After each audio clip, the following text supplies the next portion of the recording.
안녕하세요. 황사의 미세먼지까지 공기 맑은 날이 많지 않은 요즘이지만 그래도 초록초록해지는 나무들을 보면 봄이구나 싶어서 기분은 상쾌해집니다. 오늘은 입시 공부 말고 우리 부모들의 이야기를 좀 해볼까 합니다.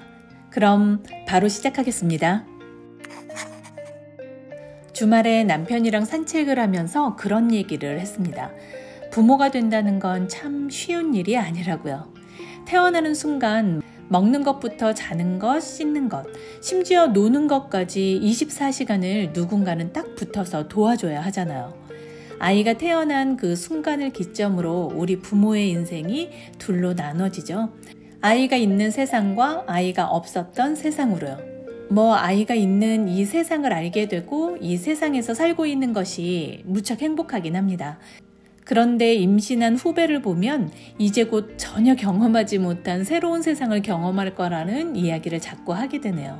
정말 꿈같이 행복한 세상으로의 입문을 축하하면서도 또 한편으론 돌아갈 수 없는 나만의 세상을 어떻게 함께 이끌어갈지 준비해야 한다는 조언을 담은 것이기도 했습니다. 저도 선배들에게 비슷한 이야기를 들은 적이 있었던 것 같은데 그러함에도 아이가 제 뱃속에 10달이나 있는 동안에는 그때는 딱 그 순간이 너무 힘들고 불편하기도 하고 그리고 아가를 빨리 만나보고도 싶어서 태어나 내 품에 안기기만을 손꼽아 기다렸던 것 같아요. 선배들의 조언도 귀담아 듣고 생각해 봤어야 하는데 말이죠. 지금 생각해보면 아이가 태어난 그 다음 날부터 어떤 노곤함이 펼쳐질 것인지 쉽게 예상할 수 있는 일인데 전혀 생각해 본 적이 없이 그날들을 맞이했다는 것이 참 이상하면서도 참 둔했구나라는 생각이 들었습니다. 20대 때부터 왜 그랬는지 저는 부모 교육이나 아이의 양육과 교육에 대해서 관심이 많이 가서 공부를 스스로 참 열심히 하기도 했었고 늦게 결혼했었기 때문에 주변 친구들이 어떻게 아이들을 키우고 있는지 간접 경험을 많이 했었거든요. 그렇기 때문에 전 부모가 되기에 충분한 준비가 되어 있다고 자신했었습니다. 사실 지금 와서 보면 부모가 된다는 것이 정확히 뭔지 몰랐던 것 같습니다. 그래도 우리가 부모 노릇 어느 정도 하면서 그 노곤한 시간들을 잘 보내고 아이들도 이만큼 키워냈으니까 그것만큼은 스스로 칭찬해주면서 쓰담쓰담 해줘도 되지 않나 싶습니다. 두 아이가 모두 10대가 되고 나니까 이제 두 아이의 사소한 모든 것들을 책임져야 한다는 무게감에서 조금씩 벗어나고 있는 것 같긴 합니다. 물론 아직 시간이 꽤 남았지만 먼저 아이들을 키워낸 친구들 얘기를 들어보면 아이가 기숙 고등학교에 입학을 하고 나니까 순식간에 집에 남편과 둘만 덩그러니 남더라 그러는 겁니다. 17살부터 한 집에 살지 않을 수도 있겠구나라는 생각이 들면서 함께 사는 구성원이 달라진다는 것이 순간 너무 이상하더라고요. 이제 우리 집과 상관없는 남의 집 일만은 아니라는 생각도 들었습니다. 어쨌거나 긴 6년의 초등학교 생활을 지나면서는 그런 날이 순식간에 닥쳐오는 거죠. 저희 어머님께서 한 해 한 해 살수록 인생은 더 빨라지더라 라는 말씀을 자주 하시는데 저는 벌써 느껴지네요. 저희 시부모님께서는 삼형제를 모두 서울로 대학을 보내셨기 때문에 참 오래도 두 분이서 사셨습니다.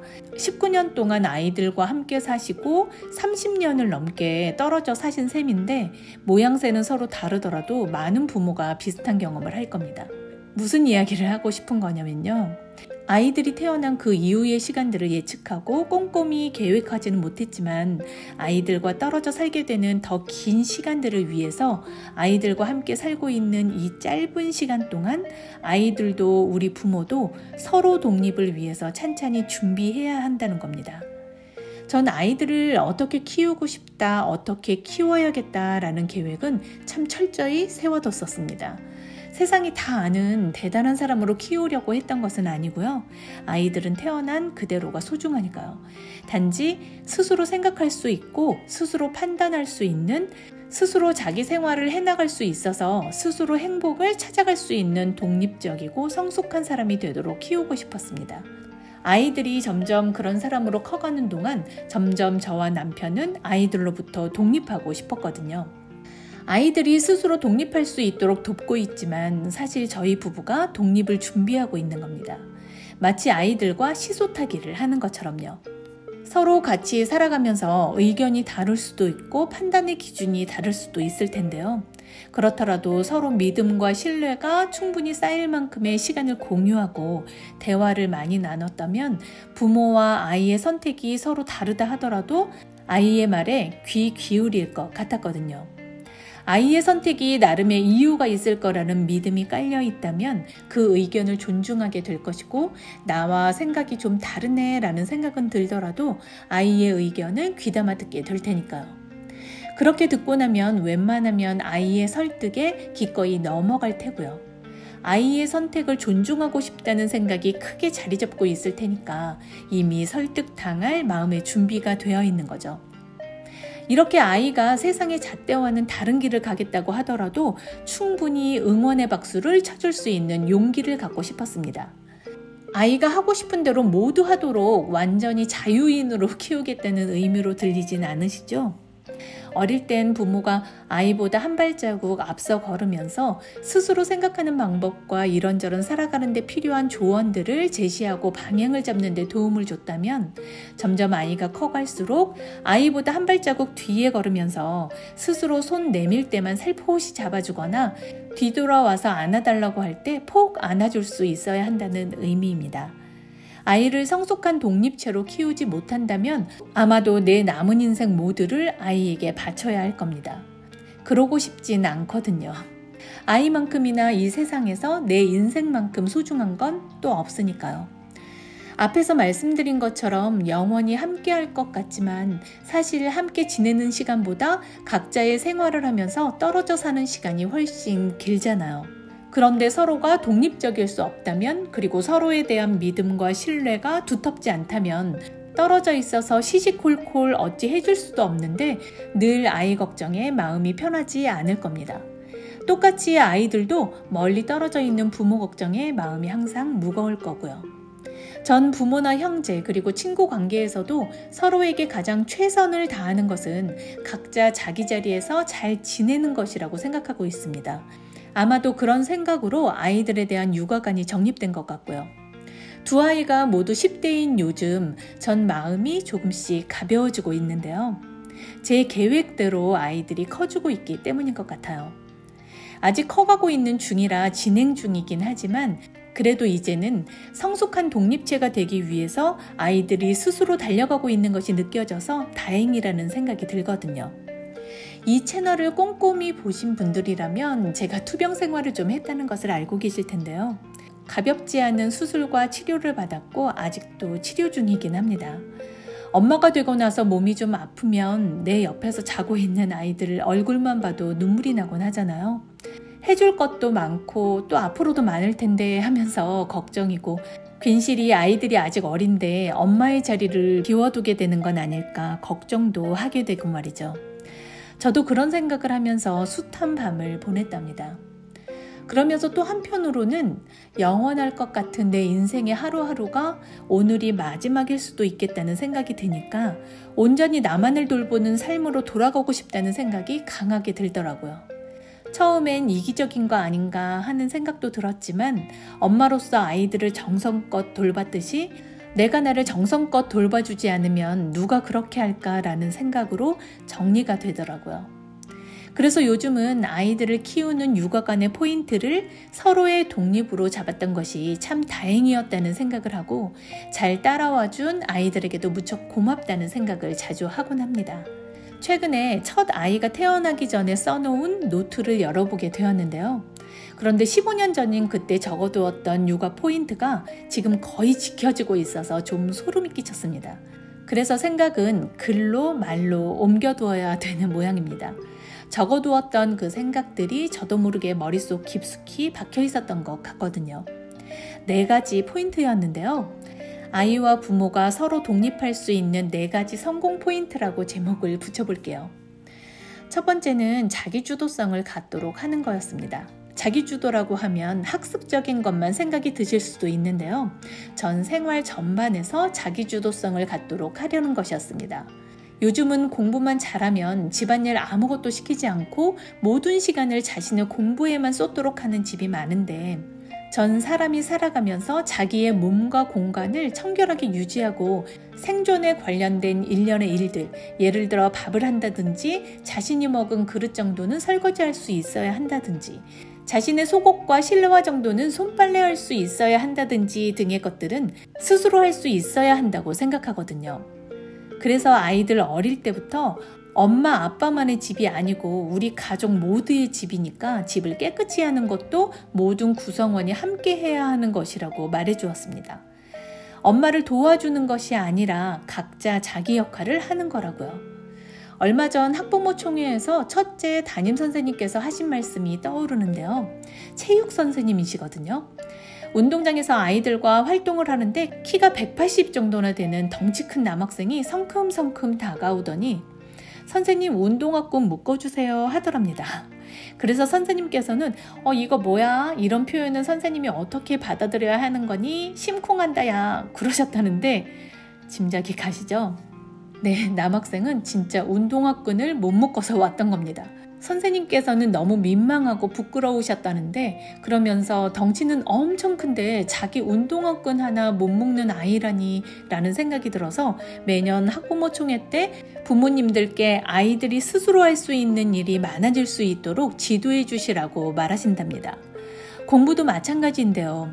제가 아이들이 초등학생일 때는 학원을 거의 보내지 않고 스스로 공부하는 방법과 습관 익히기에 더 집중했던 것도 같은 이유였습니다.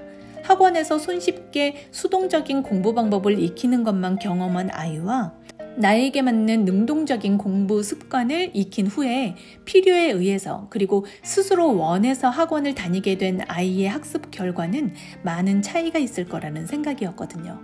그렇게 학습과 생활면에서 자기 주도성을 갖게 하려 했습니다.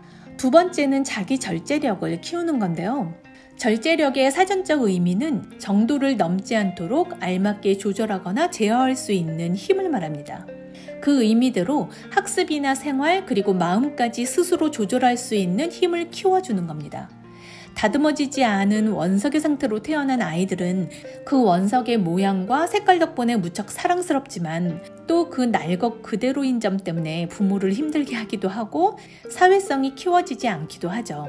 그래서 전 어릴 때 우선 마음의 조절을 스스로 할 수 있도록 도왔습니다.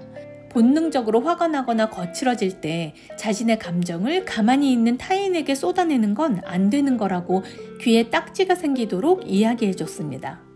그런 감정은 누구나 들 수 있고 자연스러운 것인데 그 감정을 그럴 때 난 화가 많이 나고 짜증나 라고 말로 표현을 하면 그 감정에 대한 위로나 공감 그리고 도움을 받을 테지만 그 감정을 그대로 타인에게 퍼부으면 아무도 너를 이해하려 하지 않을 거라는 것을 매 순간 이야기해 줬어요.